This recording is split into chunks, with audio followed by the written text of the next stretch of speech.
Hello and welcome to my Clair Obscur Expedition 33 review. In this review I wish to highlight the key components that make up Clair Obscur's success and how Sandfall Interactive in the process revitalized the JRPG formula. My first part of this review will focus primarily on what constitutes as a JRPG and the turn-based systems in place that over the years have developed into its own identity. Then I will broach upon the combat and levelling systems that Expedition 33 expertly crafted before concluding with its narrative prowess. With that said, let's begin. So let's get one thing straight. I bloody love JRPGs. JRPG stands for Japanese role-playing games, and from the age of 5 it was my bread and butter. I remember my first ever JRPG being Final Fantasy VII on the PlayStation 1, and over the years my love for it only grew, becoming my favourite genre probably of all time. Nowadays JRPG serves more as a blanket term for any game that possesses a turn-based combat system, one of the key components that makes a JRPG. Despite its location on area development, it still follows this term, so while I'm speaking about Expedition, I realise it's not a Japanese developer, but I still call it or class it as a JRPG because it follows these components that make such.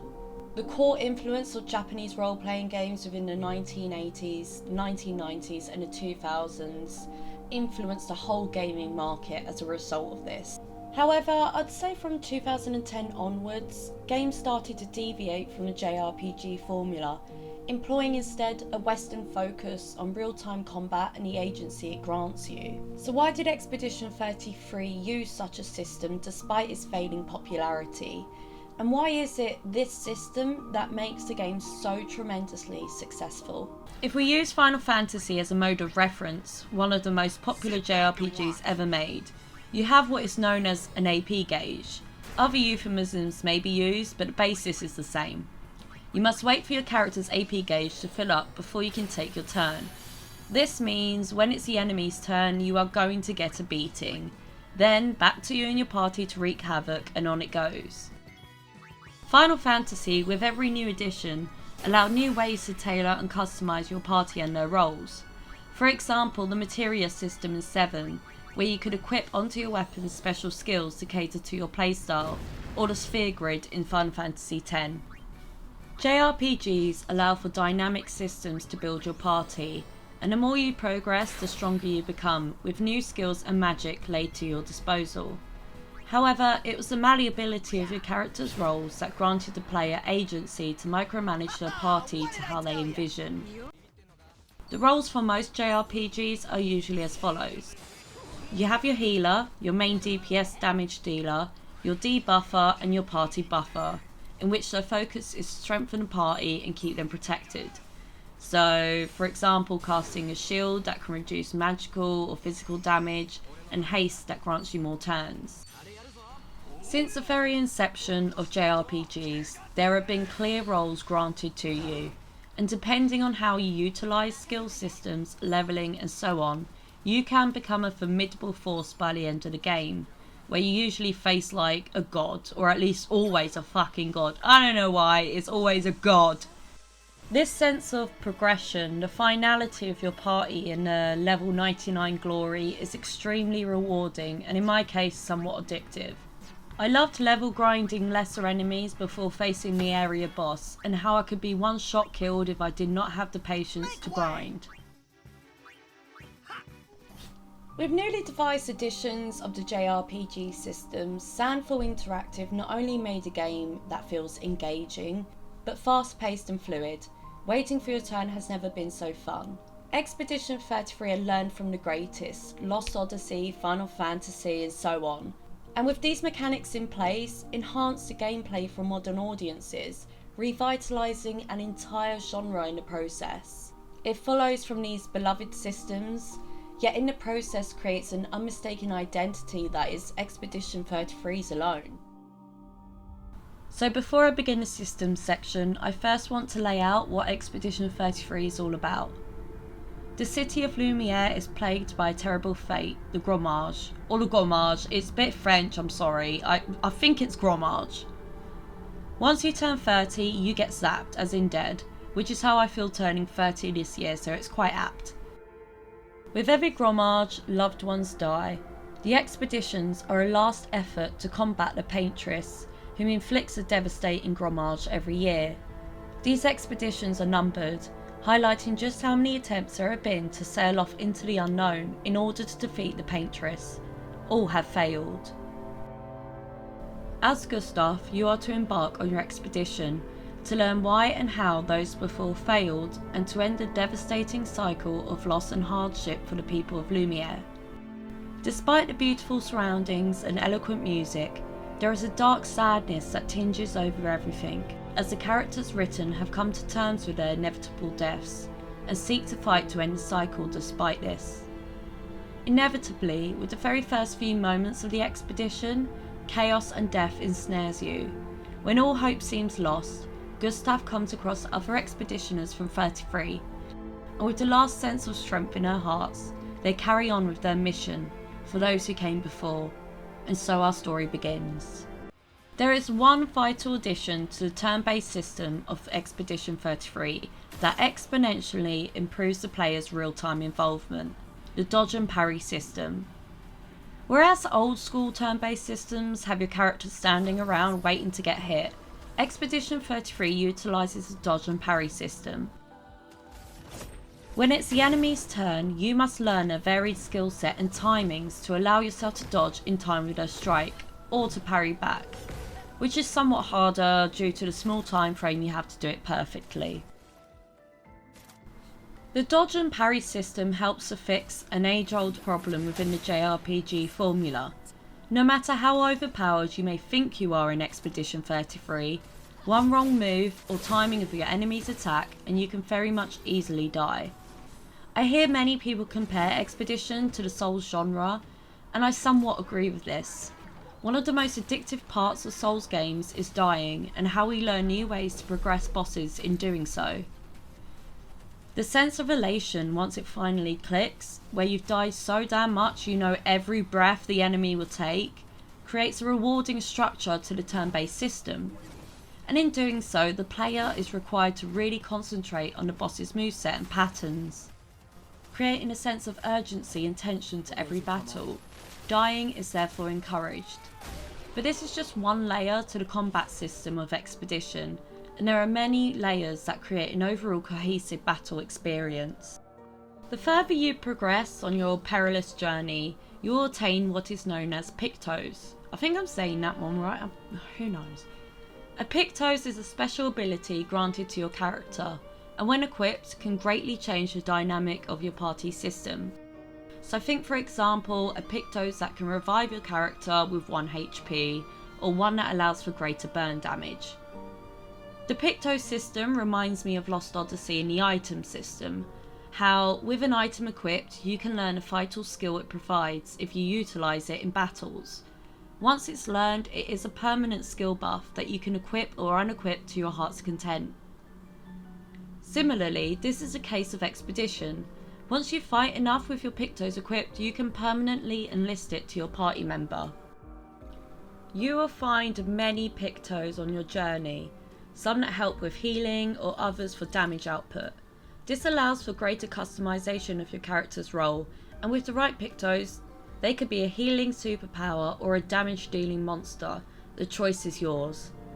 Every Pictos, once learned, requires a certain amount of Lumina points? I think I'm saying that one right. Lumina points to equip permanently. This creates a micromanaging system. With only a certain amount of points, you must pick your Pictos carefully, aligning the best options for your character's role. Lumina points are scattered throughout the land, encouraging exploration in order to gain more points to then distribute more permanent Pictos. AP points are the fuel to everything in this game. Your party relies heavily on it. If you want to use special skills, you need enough AP. So for example, a nice spell may cost 2 AP. To refuel your AP, dodging and parrying is encouraged. Without enough AP regeneration, you simply won't be able to do much. Further into the game, you can equip Pictos that will grant you AP in different scenarios. For example, dodge and you get 1 AP point. heal your party and they'll gain AP. Someone dies, well, at least we all get 4 AP now. AP is the foundation to your party, for without such you will not be able to utilise your special skills and abilities. So therefore I focused heavily on using Pictos that grant you AP regeneration, allowing my party by the end to always regenerate AP with every move. Ingrained within the systems of Expedition 33 is layered, debilitating effects your party can inflict on enemies. Some are as follows: elemental damage that can target an enemy's weakness, break damage, and critical damage. For my party, I relied heavily on burn damage, man. Like, it was sick. I was fucking using fire like crazy. When utilising fire skills, you can stack burn damage on your enemy, causing them to receive damage every round. If you stack off the burn damage high enough, you can create a synergy with devastating layered effects. So for example, my party had a Pictos equipped that not only further enhances the damage they deal with fire, but also secondary effects that fire can create for your own party. With such a heavy reliance on fire damage, I made it so weapons and Pictos equipped would lessen how much fire skills cost for my party, or that critical hits are further implemented if the enemy is burning. Similarly, ice damage was used to slow my enemy's movement, allowing more breathing space for dodging and parrying. There's also dark and light damage and other elemental proficiencies. There is a lot of room to customise, and with the addition of recoats, you can reset your character's attribute points and skills, allowing for a forgiving opportunity for the gamer to play with different party styles and synergies. Once an enemy has been beat round enough, the break gauge will fill up. Once that is maxed, you can use a skill that creates break damage. So this strike will create a hefty number of damage, but also stuns the enemy for a round to elicit even more devastating effects. Believe it or not, this is just a snapshot of the layers to such a turn-based system that is not only fun and engaging, but expansive and exciting. I tried many different party combinations before finally settling on my burn damage party. In addition, there are independent systems for the characters that join your party, and every system is innovative, fun, and easily displays the thought the devs have put into such a game. For example, my L has what is called a stance system, so my L skills rely heavily on creating a synergy between one another to pull off. Then there is Monaco, a blue mage build so to speak. His mask system switches from heavy, agile or dark, and depending on the skill used, the masks can enhance the damage or healing effects of the skill, and maybe even CL, my favourite system of all, the Twilight and Sun card system. Like burn stacks, if you build up enough foretell, you can create even more damage, or instead use it to heal your allies or grant your party AP points depending on the amount of foretell an enemy currently has. As you can see, many of the systems in Expedition rely on stacking, before at a certain point you can deal mighty damage, resetting the stack in the process. It is a system of building a synergy and wreaking incredible damage by the end of it. Moving on from all that combat talk, I want to now speak about the art design, sound and narrative of Expedition 33. When first playing Expedition 33, you are greeted by a picturesque art style. Flowers bloom in abundance, the town of Lumiere seems vibrant and lively, and your first introduction to Mael and Gustav showcases a charming dialogue that persists throughout the game. There is great exposition from the very start, a new world that is gently introduced to you through its colour scheme and background. However, underneath every frame of dialogue is a tinged undertone of despair, a dark reminder of the burden of the expedition and the looming gromage. As more characters steadily unveil themselves to you, an air of mystery remains in the central narrative. As a player, I never anticipated quite what would happen next, as alongside your characters, you yourself have unanswered questions, drawing the player to continue due to the excellent writing. Once you embark on your expedition, the writing explodes with high stakes and urgency. Like many JRPGs, there is a world map where you can explore to your heart's content. The art style and navigation of the world map was simply breathtaking, with a concept and style that grants identity to the game. This also applies to the enemy design and variety. Crafted with dedication, they felt like a part of the world, with artistic designs that belonged to Expedition alone. Annoyingly for myself, there was no fast travel to navigate the world map, and no smaller map to see where you could go. At first this encouraged me to explore for myself, but by the midpoint to the game it became rather burdensome, as I had to cross to and fro to collect items missed or approach side bosses. This made navigation quite slow and cumbersome, despite unlocking flying capabilities further on. In addition, I have a memory like a sieve, which did not help matters at all. Camera pans and movement feels cinematic and immersive, capturing scenes in quite an artful way. In many of the new environments you come across, there is some aspect of platforming, traversing in new ways that keeps the game feeling fresh, and encourages exploration. Some moments feel quite reminiscent of the camera work of God of War or Red Dead Redemption, where you feel totally absorbed in what your character sees, feels, and even hears, despite the third-person aspect.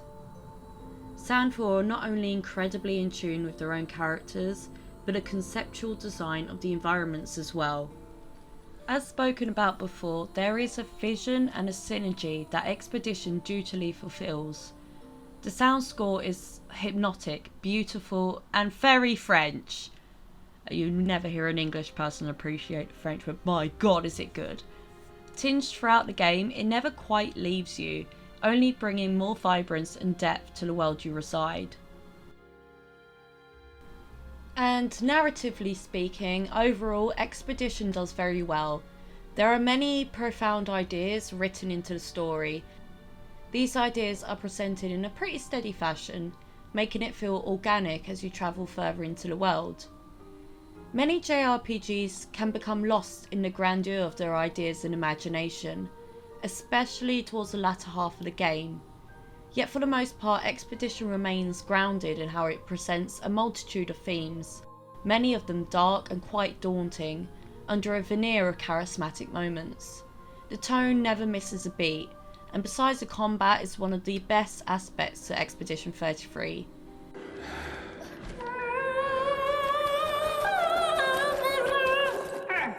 No distractions, son.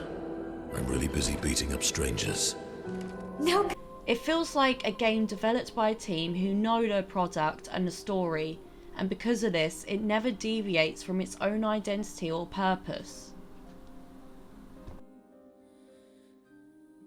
In terms of character narrative, this is also built upon in a steady yet fulfilling fashion. With a camp at your disposal, you can speak to your team members, and in doing so build your friendships to unlock extra skills that pertain to the certain character alone. The addition of the camp feature, much like Baldur's Gate or Dragon Age, is a very welcome break from moments where the narrative ramps up. It also unveils your character's inclinations, their own motivations into why they embarked on the expedition. Every character felt interesting, and their personalities differed wildly in how they were defined. In conclusion, the system of combat Expedition 33 possesses is vast and engaging. It re-envisions age-old systems with stacks and synergies, as well as pictos and lumina points, and in the process adds its own concepts, such as the dodge and parry system. With such an amalgamation of ideas put into fruition, battles become cinematic masterpieces, with outstanding environmental concepts, attention to enemy detail, and incredible sound design that makes some battles feel worthy of JRPGs of old. It feels magnificent, grand, and the stakes are ultimately stacked high. It is this perceptive thought process that makes Clair Obscur a standout turn-based system and one of my personal favourites. Alongside the thought process behind the combat system is also the attention to detail as previously mentioned. From enemy design and innovative artistic output, to great voice acting that brings characters to life and grants them charismatic identities. Additionally, with a beautiful soundtrack by Lorien Testard, moments become standout accomplishments, as it acts as the glue that brings the emotion of the narrative to life. The exhilaration of combat with its creative musical renditions, to spine-tingling moments of sadness and elation. Lastly, the narrative premise behind Expedition 33 is an idea that possesses amazing potential and attention to quality. As I mentioned, the narrative was far from predictable, and it felt to me the most fresh story-wise to a new game I've played in a very long time. Expedition 33, no matter if you love JRPGs or not, is an astounding game that once again takes JRPGs to the next level with its innovation. Yet it's also the other elements of design that culminates in a spectacular experience for so little money, and brings many AAA game designers to shame. I really look forward to what the developers at Sandfall achieve next, and want to personally thank the development team for the hard work they put into this game. It is made with love, and in turn I love it completely. So from a lifelong JRPG fan, thank you Sandfall. If you enjoyed this video, please like and subscribe, or even leave a comment. I really enjoyed once again making this review, and now I'm unemployed at the moment. I'll probably be making a lot more, a lot quicker, because I've got nothing fuck all else to do. So I just wanted to say thank you so much, and I'll see you again soon. Take care, bye bye.